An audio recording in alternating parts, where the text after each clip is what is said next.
One self alone exists eternally. It is Purnam, the perfect fullness of the nature of Brahman, the vast absolute. It is Sat-Cit-Ananda, being, consciousness, bliss.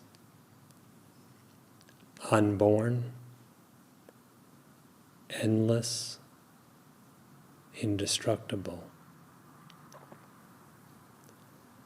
Completely formless and undifferentiated. That ever is, just as it is. And this one self, infinite and eternal, is your very existence. There is no other kind of self.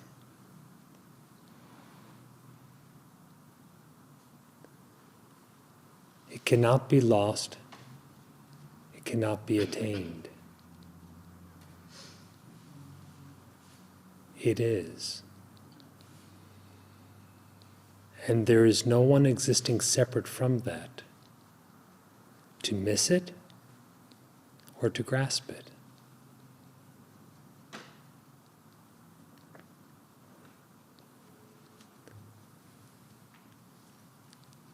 It is said to be realizable, not in the sense of making it more real, for it is already real. As Sri Bhagavan has stated, how to make more real that which is already real, how to realize. But it can be realized in the sense of self-knowledge, in unrealizing the unreal. In other words, not taking to be real that which is unreal, not imagining the self to be that which is not.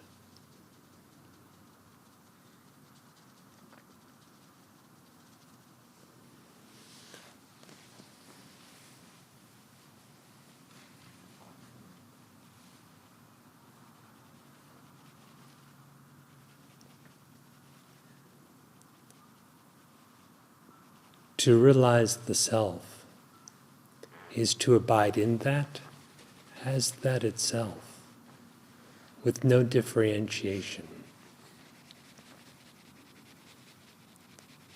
The immensity and depth of this is ineffable. And in revealing the truth of it,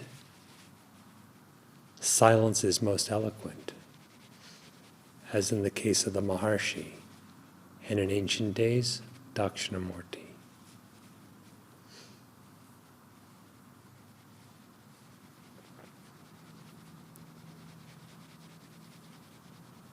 There may be said to be two approaches to trying to realize this.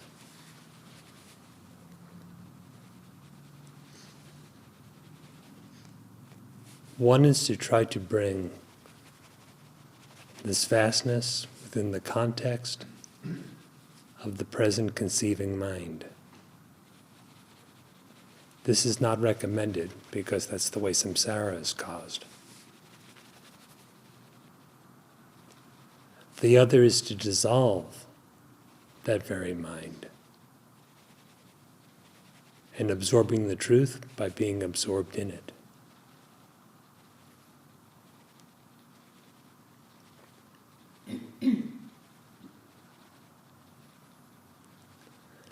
The Maharshi said that that which he had realized, what he had attained, was certainly possible for all.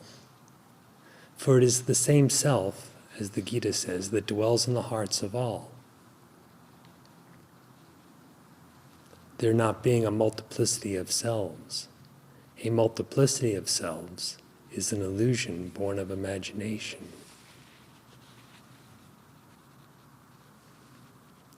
It is possible for you to realize. And that which seeks to realize is itself that which is to be realized.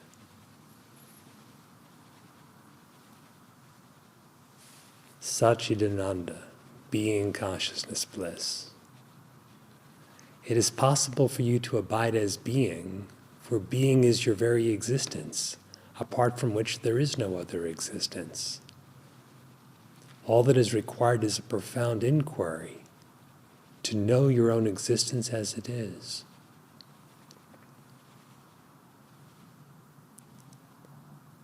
Chit is consciousness.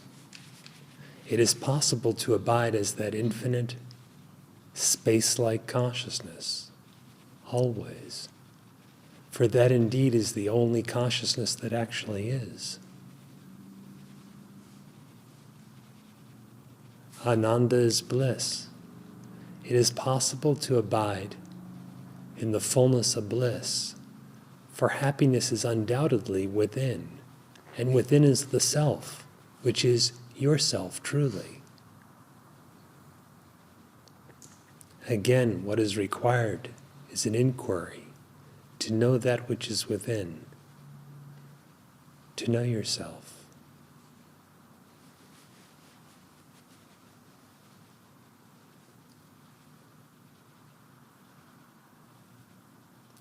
What is actually your very existence?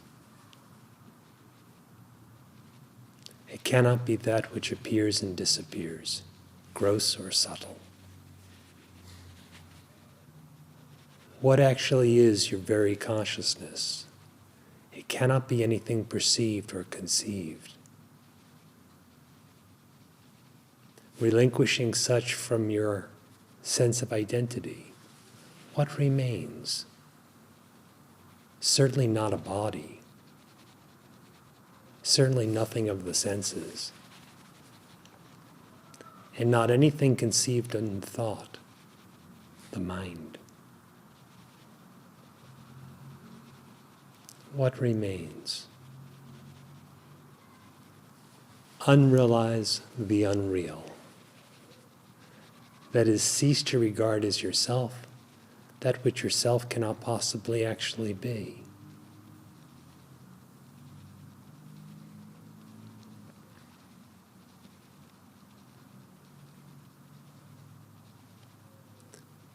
Who is the individual who misidentifies, who can be apparently capable of being a bound one? Who is the individual? If the individual is sought through profound inquiry, who am I? There is found to be no individual at all, answering to the name of I.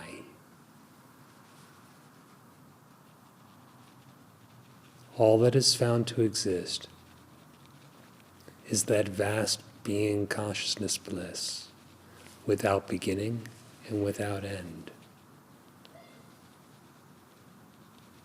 There being in truth no unbound, there is in reality no bondage. Realizing this conclusively, without doubt and without differentiation, is referred to as liberation. It is liberation from the imagined bondage.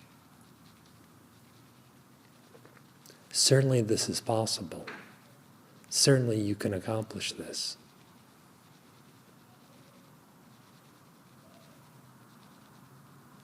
By your own light, discriminate as to what is real and what is not, who you are and what you're not. Discriminate, inquire, fueled by the desire to know yourself, because to know yourself is to abide in lasting, indestructible happiness.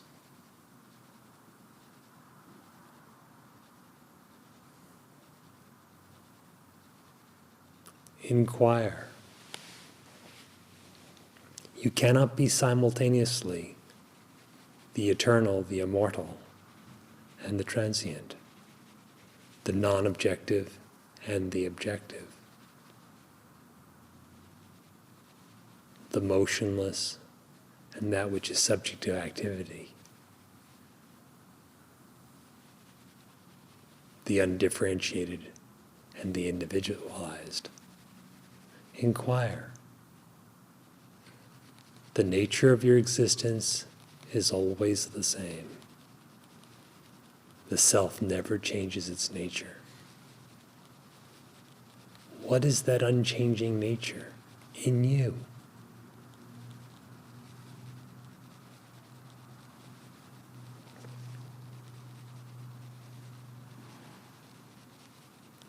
Brahman is beyond description.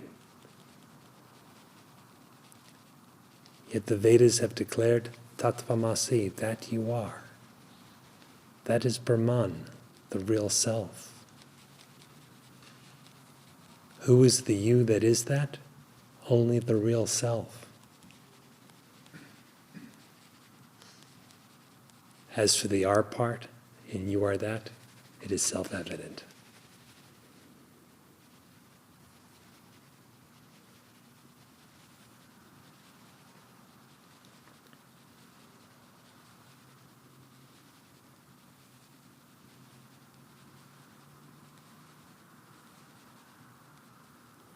Indeed, you can know the self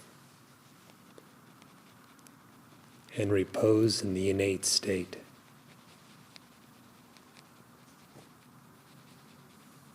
There comes a time when you laugh and recognize it is not possible not to know yourself. Is there one self who does not know another?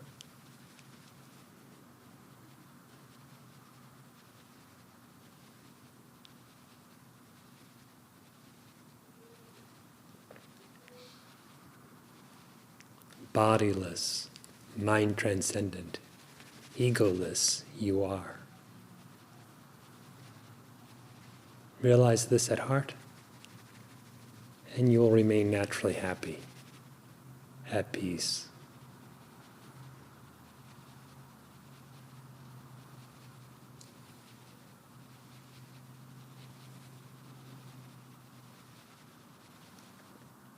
By your own light, inquire within yourself. And if in the course of inquiring you have a question, please feel free to ask it. Or if you wish to relate your own experience, please feel free to speak.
in inquiry, I find that I'm seeking something. And the deeper I seek, it becomes clear that what I seek is already my own nature. The bliss that I seek, I am the very bliss that I seek.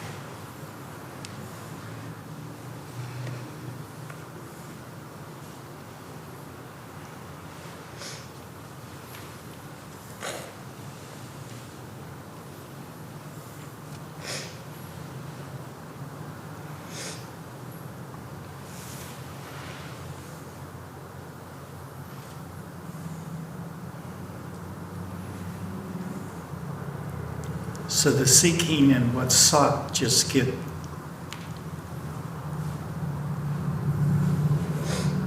they just get absorbed into the reality, so that there is no, there's not two left anymore. And there's just the one abiding reality that's not divided at all.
What are thoughts? Not different from that which knows them.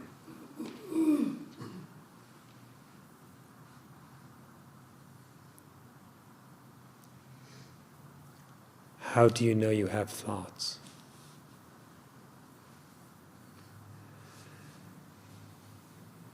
I'm aware. That which is aware cannot be a thought itself. And do the thoughts stand up on their own and declare their own existence? Or is your only experience of thought your awareness of them. Yet the awareness has no form and is always the same no matter how many thoughts appear. Even if no thoughts appear, it is the same. So it is without modification.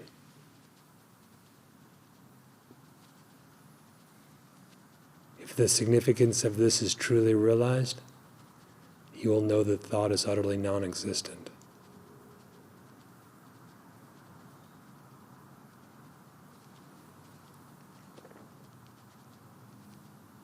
So then why does it sometimes appear as a certain thought can hold so much weight, and then another thought can seem just as noise? It is because of the identity behind each of them.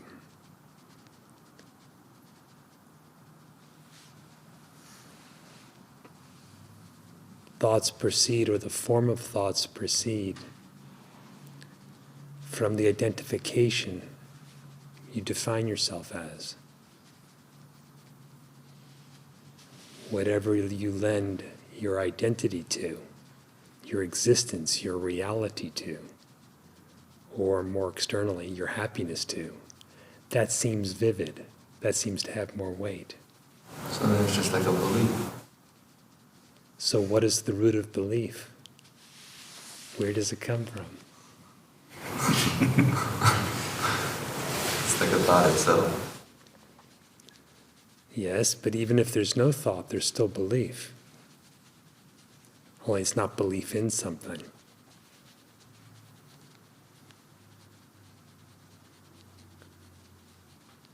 It comes from your own reality.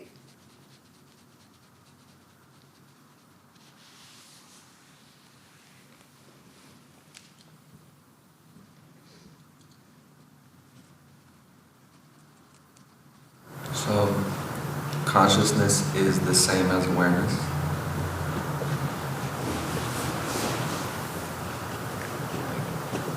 They mean the same?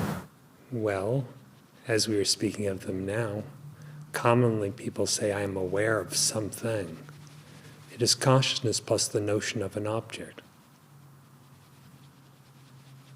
If we remove the objective notion, which is merely illusory, the consciousness remains, or is revealed, just as it is. Then we could say, there is no awareness other than the pure consciousness. But pure consciousness never actually becomes modified into some sort of awareness of something else.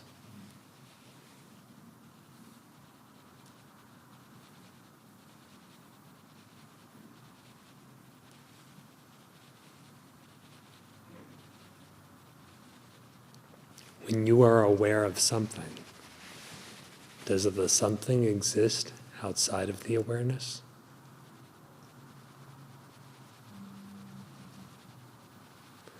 Then it has no independent existence. That which has a dependent existence really cannot be said to exist in its own right at all, but is only that substrate upon which it depends, appearing as that thing.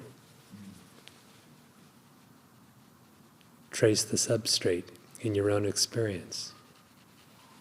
You will find there's only pure homogeneous consciousness. And in this lies great bliss.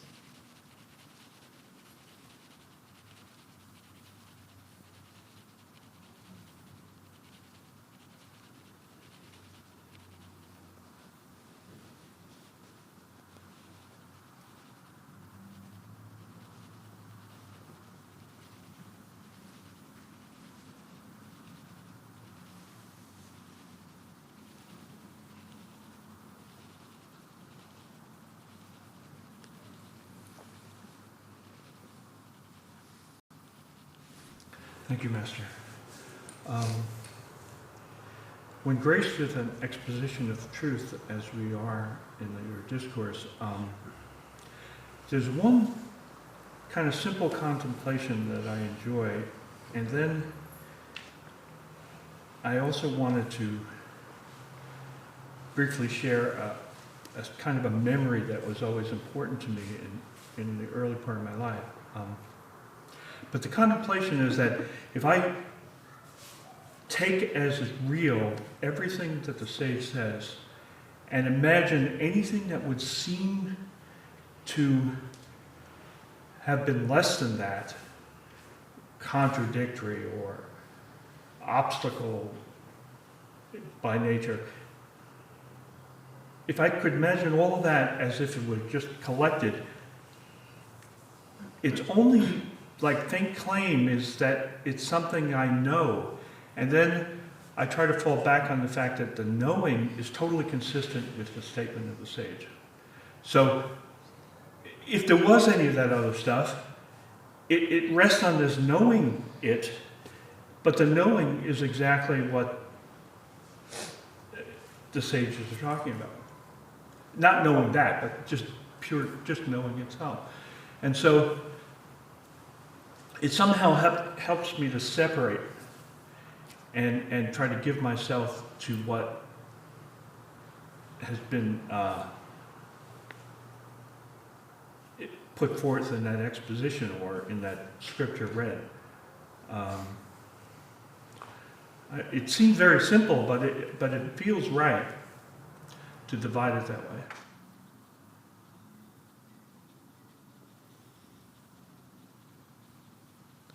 What all the sages are speaking of is the nature of the knower. There is only one knower. Multiplicity is only in the known.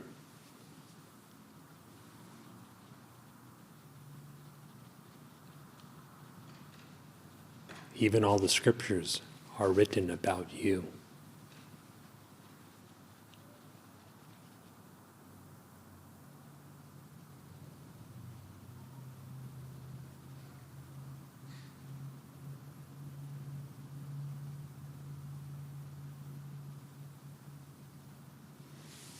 Even if you have contrary ideas or doubts or such, they shine in the same light. They are known by the same knower.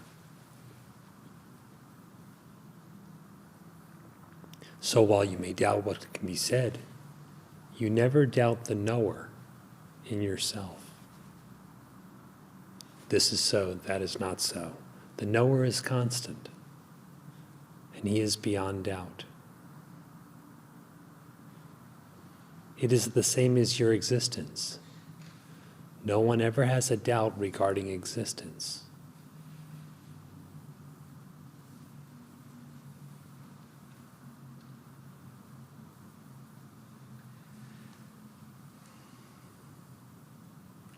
You exist. You know that you exist. The knowledge of existing and the existence are indistinguishable. They are one and the same thing. That knowledge is consciousness. That existence is true being. Being consciousness is what you are. You cannot stand apart from it to not know it.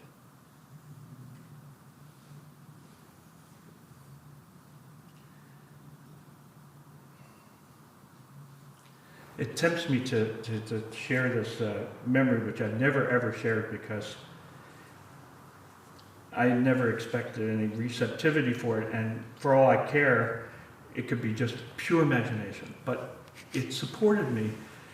It's something I've seen, and I remember this from my childhood.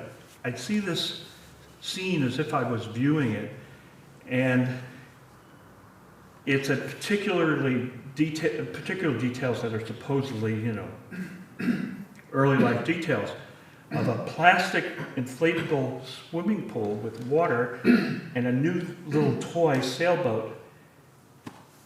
And I'm in the back of a building, and the light reflects off the sailboat, and it's as if like the bright flash just made me more awake, and I was like pre-verbally amazed that I existed. I was amazed that I was there. Not there, but that I was. And the reason I've never shared this is because the only way those circumstances add up is that the baby is sitting there in front of this pool at 2 years of age. And there's just this amazement, and it never left me. And I mean, all the details are just like crystal clear. And I realized that if I ever shared that, it would just be taken as silly. But I always cherished it inside. Like it kind of, Why would I don't it know, be? it was a supportive memory. Why do you suppose it would be taken as silly? Because 2-year-old babies aren't supposed to do that. Who says? Well, I knew once I checked out the circumstances, I never cared too much to figure out how old this memory was, but it could only have been associated with a 2-year-old baby. And there was no sense of like being that baby either. I mean, that was part of it. It was like the ridiculousness of supposedly being this baby. That didn't register at all. Has the existence changed since then? No, it hasn't. It's always, Just the body has. well, it didn't seem like my body then. That's right. Bodiless existence. You're still there.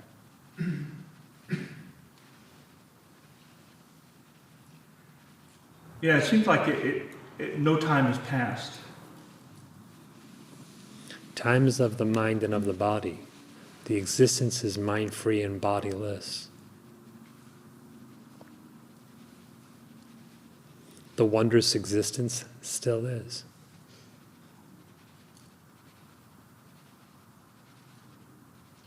Everything you've thought of as yourself since then has been just so much dream. Now, the bhava, if I could use the word, and certainly I had no words to use then, was amazed fascination. Like a enjoyable shock.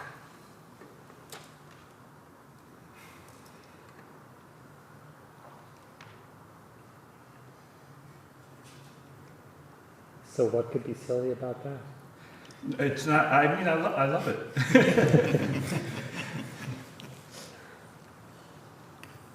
But I've never been tempted to share it before.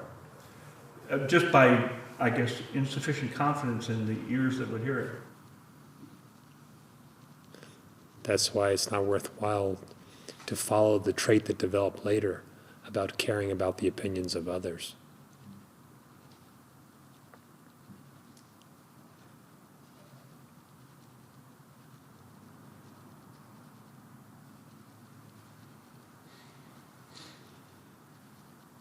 Is it the existence moved one way or another by the opinion of others?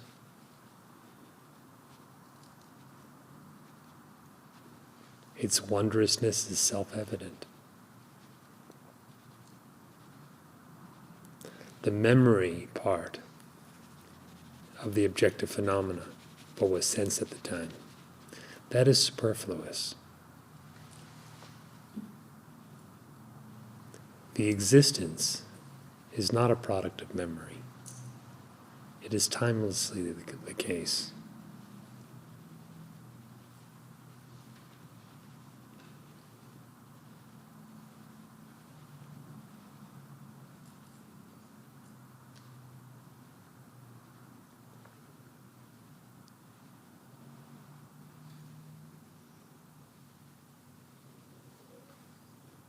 In light of this, you may want to revisit the opening verse of Saddarshanam. Of Saddarshanam, Oh. truth revealed by the Maharshi.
starting to understand or appreciate a little more deeper that ideas in my mind that I've held sacred are really manifestations of being selfish or egotistical in the sense of ethics, like what I think is right or the right thing to do. Really, there was a core smallness that somehow it would impinge upon my sense of happiness or what I want, as opposed to what I thought the greater good was. And in seeing that, I feel like I'm able to be more open to interactions with my fellow beings and not consequently be as reactive in my behaviors.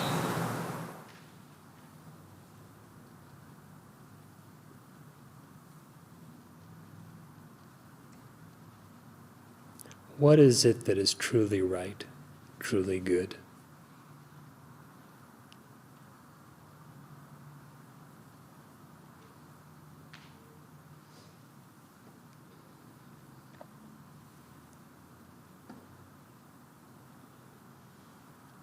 Well, for me, I know that to be abiding in an egoless state. That's what's good for me. From that abidance streams forth everything that is true, good, and beautiful. Satyam Shivam Sundaram.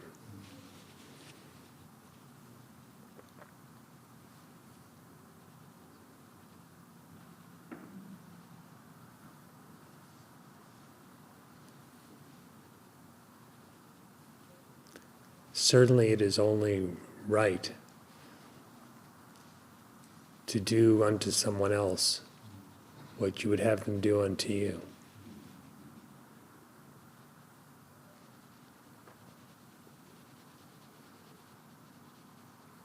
So what is it that you want?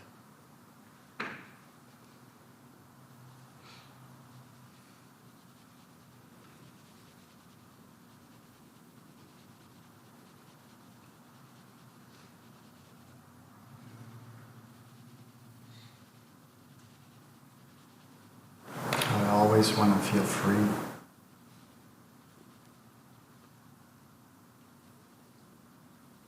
Do you know the way to find that freedom? Then that's good. That's right.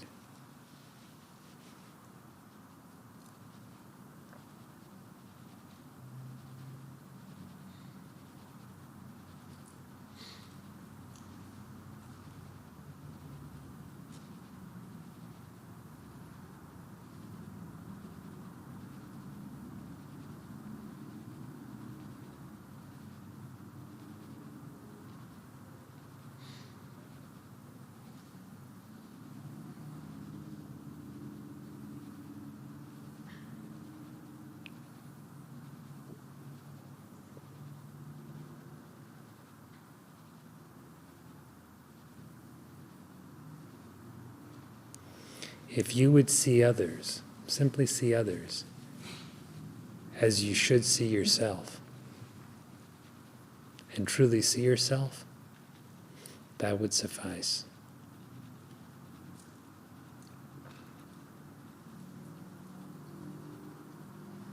In other words, don't see others as projections in my mind. Who I think they are, or who I think they should be. Who do you think they are, and what do you think they should be? I think it has to do with who I think I am, not who I think I should be. All right. Well, what do you think you are, and what do you think you should be?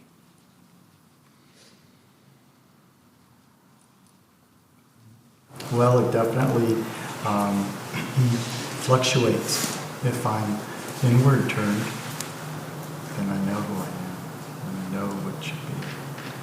But if I'm attached in some way, then I don't really know. Do you know what causes attachment?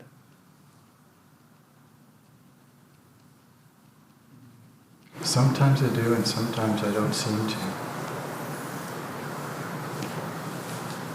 If I'm blinding myself. What makes the difference?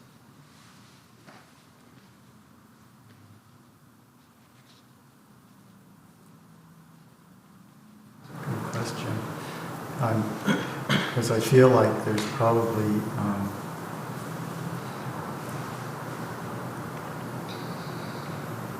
sometimes if I'm earnest in my inquiry or in my devotion, then things will. I was kind of reflecting on this in a way, how the truth is in some ways invisible, but grace makes it visible, makes it known or knowable, and and the grace is always there, but I also have to avail myself of the grace as well. That's right. So when you're cognizant of the grace, will you proceed in any other way other than what is true, good, and beautiful?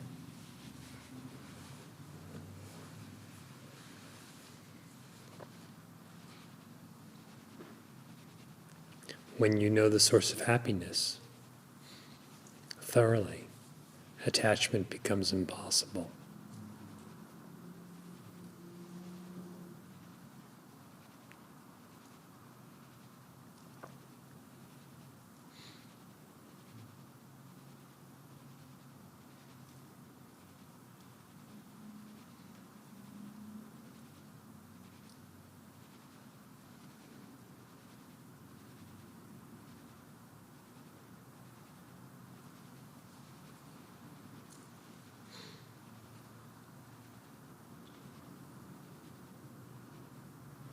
As for what is unsatisfactory, what is other than the good, Shiva,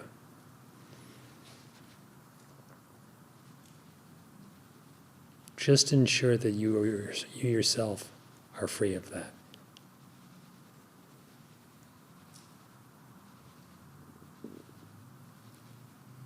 Then you will naturally respond appropriately.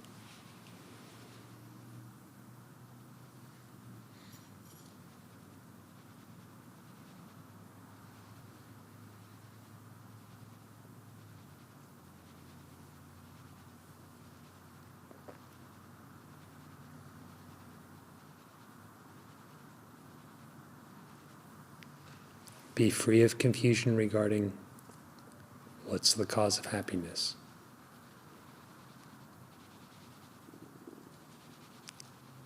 Be clear about what the nature of others is by being aware of the nature of yourself.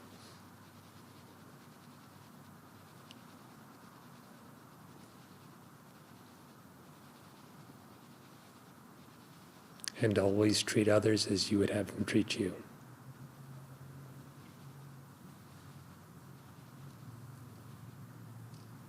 Or better.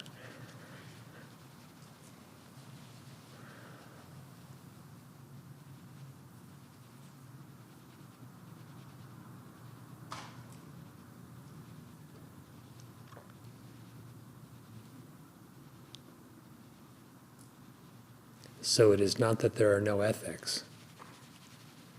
You just have to know the core of them.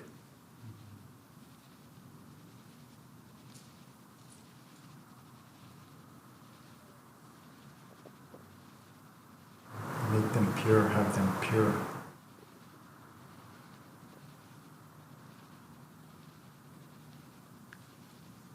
There is something in you that is truly you, that is entirely blemishless.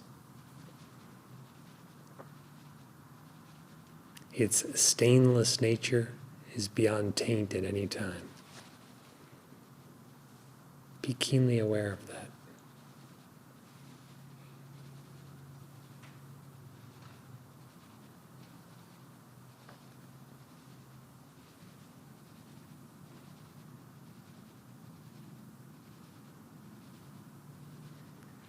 that is absolutely indivisible. It is one and absolute. Devote yourself to that entirely. Know that entirely. And then, of course, others will be seen as yourself.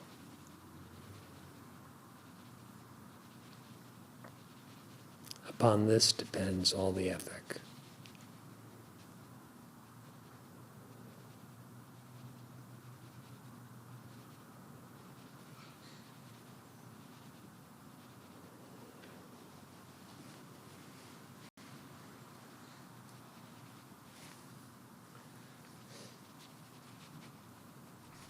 So I sort of feel like I get into trouble with what Tim was talking about, this, thinking that my happiness is objective. And I think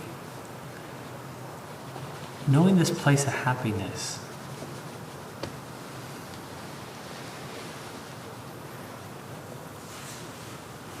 I don't know if, in a certain sense, I sort of know it, because I'm reminded of it all the time. But I forget it, maybe because it's so formless. It doesn't need anything. It doesn't need, it's like... Have you ever experienced happiness outwardly? Have you ever seen happiness, heard happiness, touched some happiness, tasted happiness, smelled some happiness? No, but I keep trying, I guess. I don't know. Okay. Star for effort.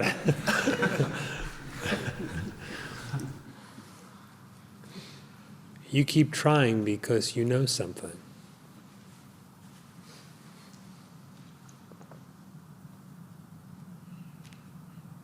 What do you know about happiness that you keep trying for it? Even if there's the least speck of it missing, you try for it. What do you know? That is totally cool. I think it could not, maybe it isn't, but I was going to say that I know intrinsically that that has to be the case, that happiness has to exist. Happiness exists, and in perfect fullness, and it is your natural state. The moment you feel even a speck of it is missing, you go and search for it. It is an intuitive search for your own self, since bliss is identical with being.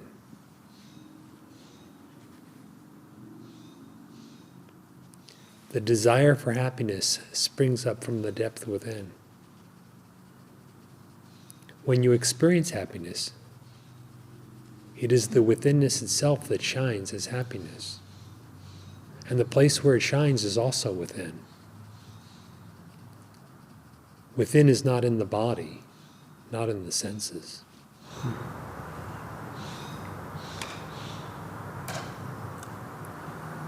I think if I could see that depth of any experience, like what you're saying, that would help to clarify where happiness comes from. But it seems like when I've objectified something, my mind is outward. And it's sort of unquestioned at that point. But I guess there's no reason why it couldn't.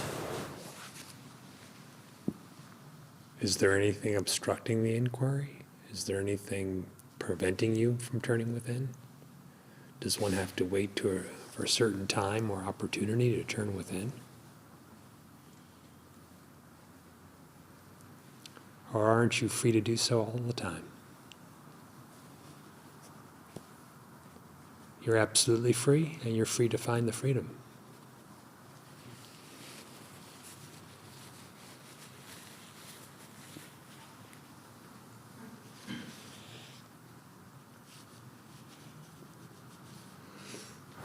That's interesting. Okay, yeah, there would be no reason.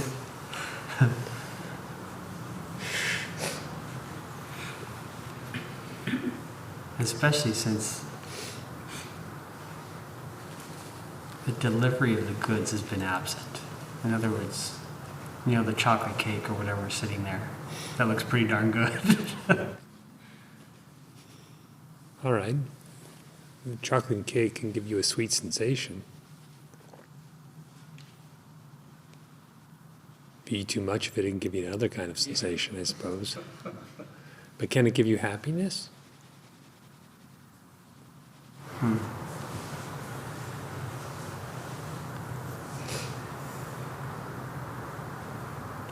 Anything involved with that chocolate cake is all involving the body, senses, and mind.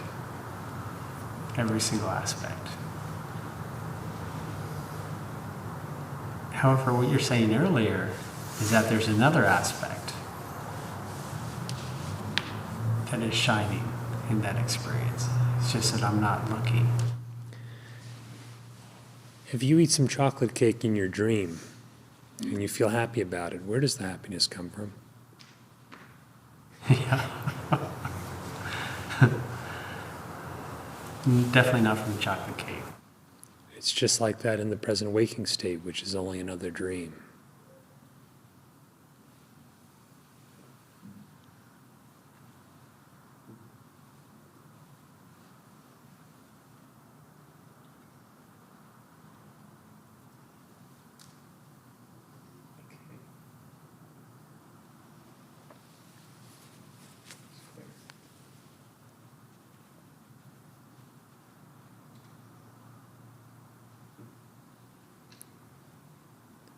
Just trace where the happiness has its source, where it seems to rise from.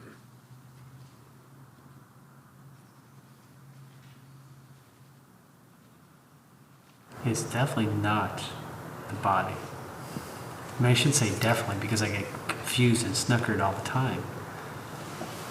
But Do you get confused by the things, or do you confuse yourself? yeah, not by the things, but I confuse myself. So the things really don't enter into it at all, do they? They neither give you the happiness, nor do they take it away.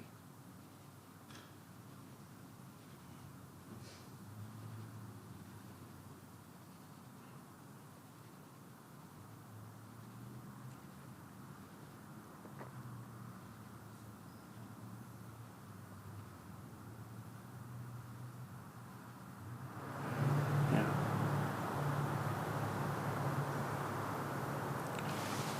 That's a good point.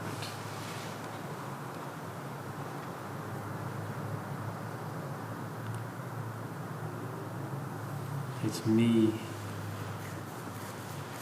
lending happiness to that object. And the object itself does not exist anywhere outside of your own mind. Just like the chocolate cake in the dream. 100%. The entire world is like that.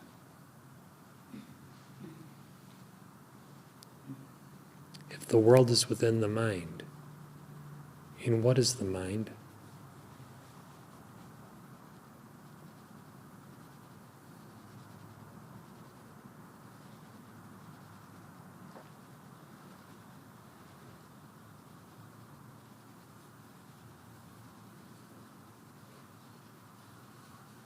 The objects are not real. The mind also is not real. Trace the happiness to its source. There is the reality.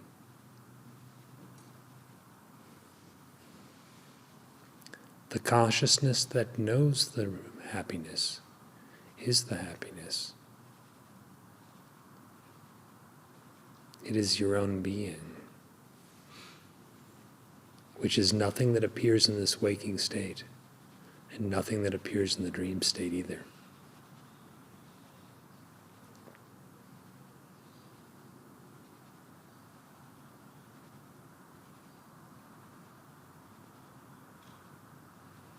With a body or without a body, with senses or without them, it is the same.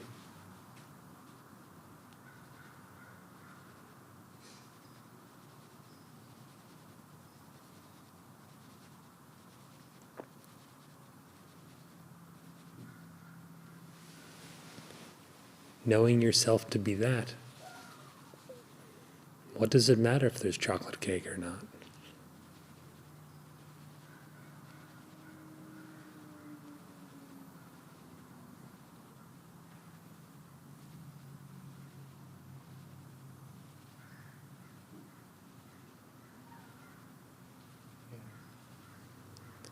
The appearance and disappearance of the entire world is insignificant in that.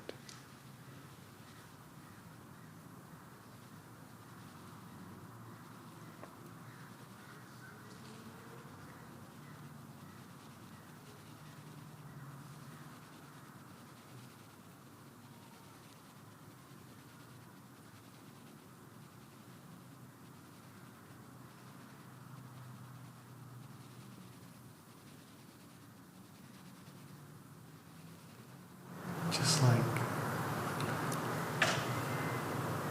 Yeah, and what you're discussing though is complete detachment. Because with the ability to release, I mean, it seems like the only thing that keeps illusion going is a belief in happiness and the external objective something. Detachment can be spoken of in a variety of ways. At first, it can be spoken of as becoming detached, which has its root in jnana and knowledge of where happiness is. That makes a man detached from every worldly thing, and he's happy inside. Detachment can also be spoken of in terms of the nature of consciousness, which is the witness of all this universe, of all the minds in it, and remains unmoved by any appearance and by the disappearance of anything. For that, even life and death are the same. And then there is absolute detachment. For the unborn, there is no creation. There is just Brahman, Brahman alone. There's nothing else to which it can become attached. It is, and alone is.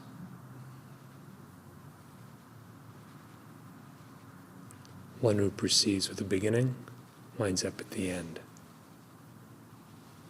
In the end, you find the end is the beginning.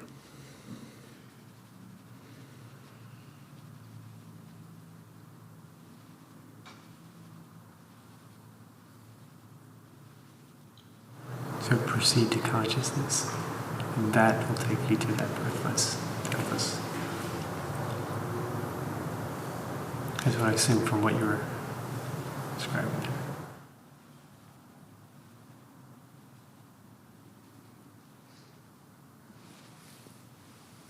I was thinking about Jay's story about the 2-year-old and what determines ultimate release, finally. I was thinking if that light,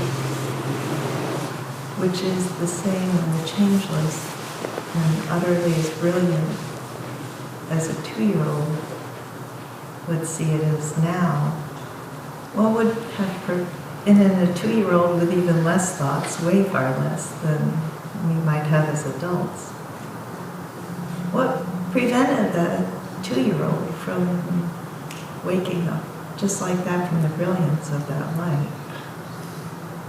I mean, does a 2-year-old?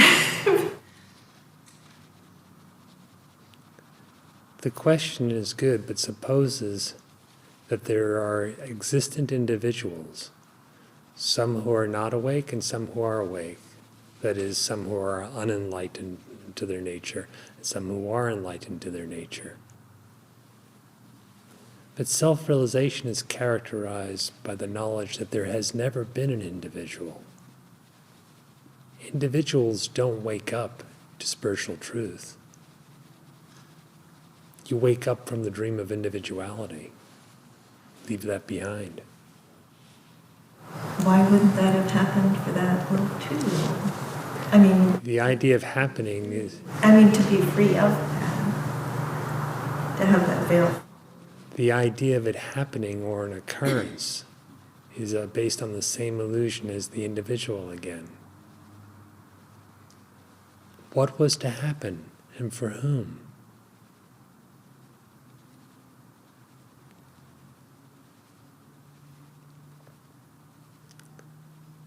If you determine your own existence, seen in its own light, known by your own light what your existence is, you will see that it was not young and is not now older, was never 2 or any other age, and was never in darkness.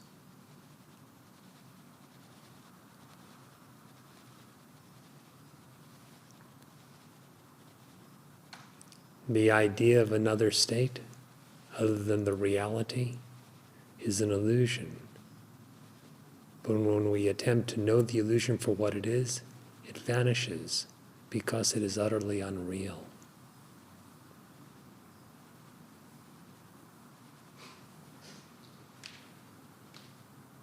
That which existed then exists now and always.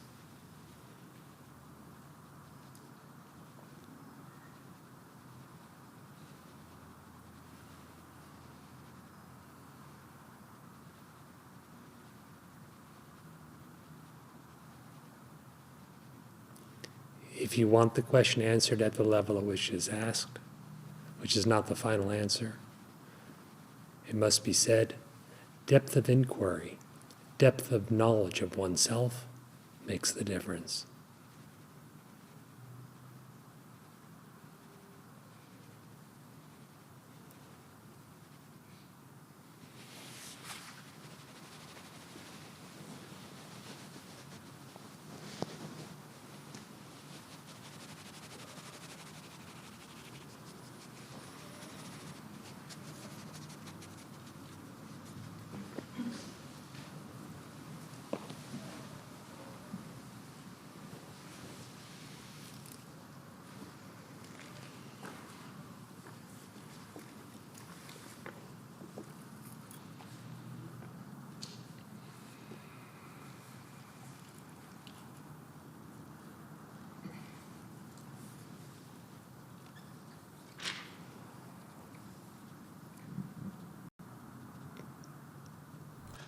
स होवाच तद्वैतदक्षरं गार्गी ब्राह्मण अभिवन्त्यस्थूलमनन्वमह्रस्वमदीर्घमलोहित अस्नेहमच्छायमतमो वाय्वनाकाशमसङ्ग मरसमगन्धश्चक्षुकशोत्रमवागमनोत्तेजस्कमप्राणममुखममात्र अनन्तरमबाह्यं न तदश्नाति किञ्चन न तदश्नाति कञ्चन. Yajnavalkya said, O Gargi, the knowers of Brahman describe it verily as the Absolute. It is neither coarse nor fine, neither short nor long, neither redness nor oiliness, neither shadow nor darkness, neither air nor ether. It is not sticky, nor is it savor or odor. It is without eyes and ears, without the organ of speech and mind, non-effulgent, without the vital force and mouth. It is not a measure, and is devoid of interior or exterior. It does not eat anything, nor does anybody eat it.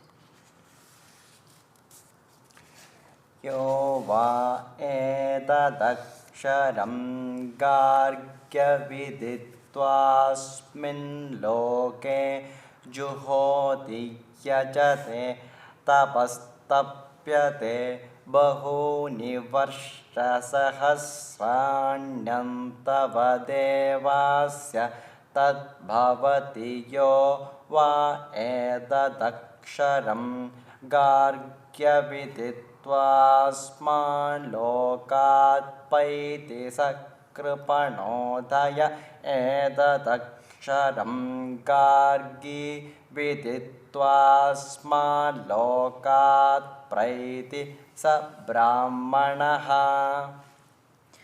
Whoever, O Gargi, without knowing this absolute, makes fire offerings, performs sacrifices, and practices penances, even for many thousands of years in this world, finds all that work only transitory. Whoever, O Gargi, leaves this world without knowing this absolute is pitiable. But he, O Gargi, who leaves this world after knowing this absolute is a knower of Brahman.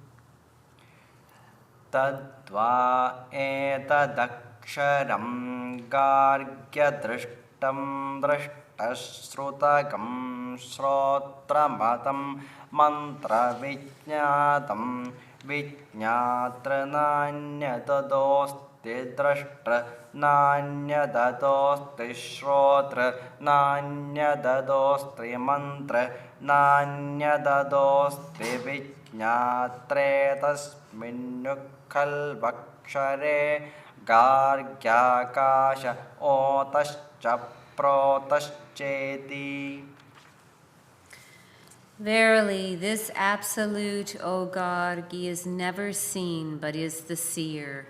It is never heard, but is the hearer. It is never thought, but is the thinker.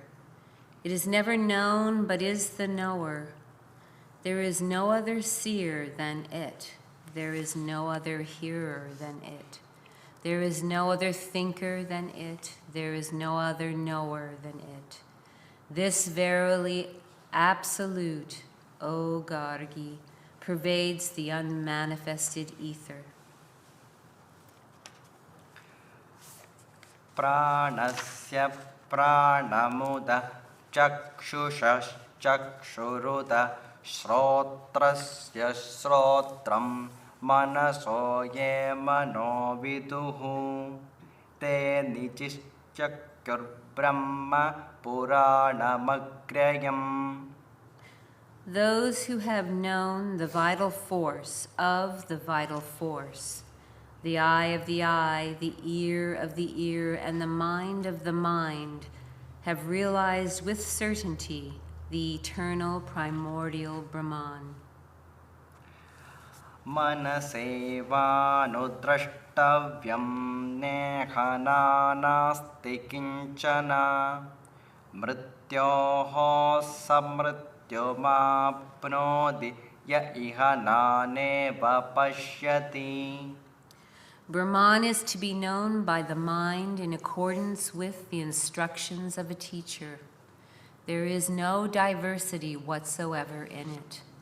He who sees diversity, as it were, in it, goes from death to death. Ekadevanudrashtavyam edadapramayam dhruvam virajah para akashadaja atma mahan dhruvaha. It is to be realized in accordance with the instructions of a teacher only as homogeneous, for it is unknowable, unchangeable, and free from impurities. The self is superior to the unmanifested ether, unborn, infinite, and indestructible. Sava esha mahanaja atma jaro maro mrito bhayo brahma bhayam vai brahma bhayagam ki vai brahma bhavati ya evam veda. That infinite, birthless, undecaying, indestructible, immortal, and fearless self is Brahman. Brahman is indeed fearless. He who knows the self as above indeed becomes the fearless Brahman.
Shanti.